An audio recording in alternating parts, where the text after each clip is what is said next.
મિત્રો, તો તમે કમલેશભાઈની સેનામાં જેટલા વ્યક્તિ જોડાણા એ બધાની ઓળખાણ કરાવેલી છે.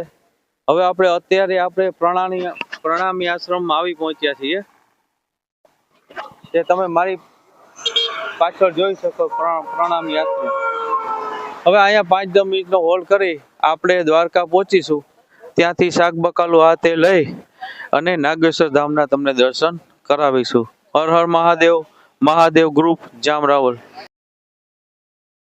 હવે મિત્રો તમને આ દર્શાવું છું પ્રણામી આશ્રમ દ્વારકા. આ લગભગ 35 વીઘામાં પથરાયેલો છે, બરોબર. અહીંયા ગોપાલભાઈ કરીને છે કરતા સેવક, જેને કહેવામાં આવે છે. હવે કમલેશભાઈને આપણે કેવું કે ગોપાલભાઈની ઓળખાણ કરાવે. પેલા આશ્રમના દર્શન કરી લઈશું.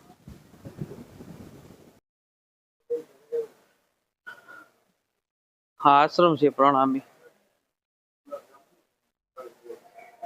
હવે આ કમલેશભાઈ છે એ આપણે ગોપાલભાઈની ઓળખાણ કરાવશે. પ્રણામ. અરે પણ આ ચાલુ ભાઈ. તો આપણે કમલેશભાઈને વાત કરીએ કે ગોપાલભાઈ વિશે થોડીક આપણે વાત ઓળખાણ કરાવે. પ્રણામ. જય શ્રી રામ, જય દ્વારકાધીશ. આપણે ગોપાલભાઈ અને શ્રી કૃષ્ણ પ્રણામીનો આશ્રમ છે અને અહીંથી દ્વારકા લગભગ 5 અંદાજે 5 કિલોમીટર દૂર છે અને નેશનલ હાઈવે ઉપર આપણે દ્વારકા જતા ડાબી સાઈડ ઉપર બરડિયા વળતા આશ્રમ આવેલો છે. અને અહીંયા આપણે ગોપાલભાઈ કરીને જે છે પેલા બાપુ, એ અહીંયા સેવાનું કામ કરે છે, આશ્રમ સંચાલિત છે અને બહુ સુંદર સેવા કરે છે. અને લોકોને અહીંયા નિઃશુલ્ક, બરાબર ને બાપુ, નિઃશુલ્ક અહીંયા બાપુને નિઃશુલ્ક ઉતારો આપે છે. કોઈ પણ યાત્રિક હોય અને ગમે તે દિવસમાં આવે, અને તો એવું પણ કે રાત્રે પણ આવે ને જો મને ફોન કરે બાપુ, બરાબર ને, રાત્રે પણ આવે અને કોઈ યાત્રિક હોય ફોન કરે ને તો બાપુ દરવાજો એનો ગેટ આશ્રમનો ખોલે છે અને નિઃશુલ્ક ઉતારો આપે છે. તો દ્વારકા જેવા ધામમાં, બરાબર, અહીંયા હોટલના ભાડા 1000-2000 રૂપિયા ભાડા છે, પણ આ બાપુ 55,000 એવા ભાડા છે, બરાબર. અને આ બાપુ આ આશ્રમ, આ પ્રણામી આશ્રમ જેને કહેવાય કૃષ્ણ ભગવાનનો પ્રણામી આશ્રમ, આ ગોપાલભાઈ અહીંયા નિઃશુલ્ક આવી સેવા કામ કરે છે. એટલે મને મળીને એનો આનંદ થયો, બરાબર. અને આશ્રમમાં આપણે ગોપાલભાઈ આપણે યુટ્યુબર છે, એમને પણ આ આશ્રમ બતાવ્યો છે. લગભગ 35 વીઘામાં આ આશ્રમ ફેલાયેલો છે અને સુંદર મજાની સેવા છે. સંડાસ, બાથરૂમ, પાણી, નાવું ધોવું બધી જ પણ અહીંયા ઉતારવાની વ્યવસ્થા કરેલી છે.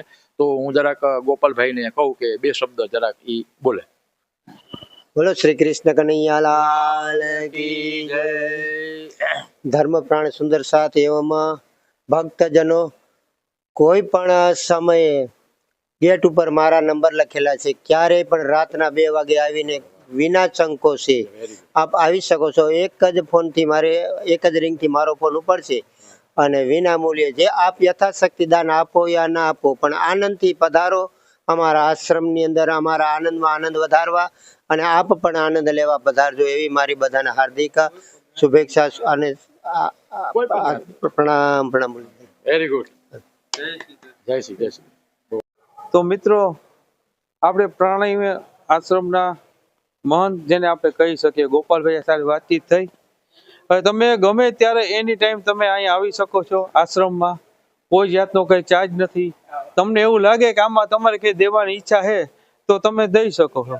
બાકી આમાં કોઈ પણ જાતનો ફોર્સ નથી. શ્રી કૃષ્ણ આશ્રમ છે. અહીંયા તમે ભાવ ભક્તિથી આવો, કથા કીર્તન કરો, ભોજન કરો. કોઈ પણ જાતનું કંઈ ઉપાધિ નથી. ગમે જ્ઞાતિ, સર્વ જ્ઞાતિને અહીંયા આવકારો મળે છે.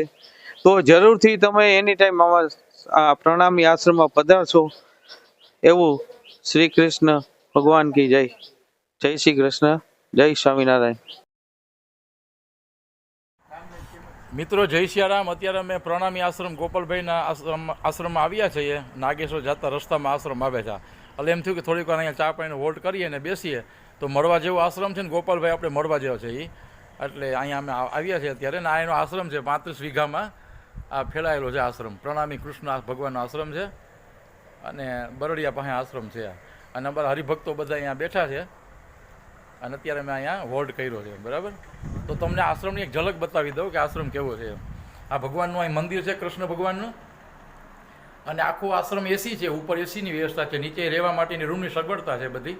અને આ બધા અહીંયા કિચન, રસોડું, સંડાસ, બાથરૂમ બધી સગવડ ટોટલ છે. આપણે ગયા વખતે બ્લોકમાં એમનું ઇન્ટરવ્યૂ લીધું હતું ગોપાલભાઈનું, તો અત્યારે આપણે એમની જગ્યા બતાવીએ છીએ. બરાબર, તો જય કૃષ્ણ ભગવાન, જય દ્વારકાધીશ, જય નાગેશ્વર.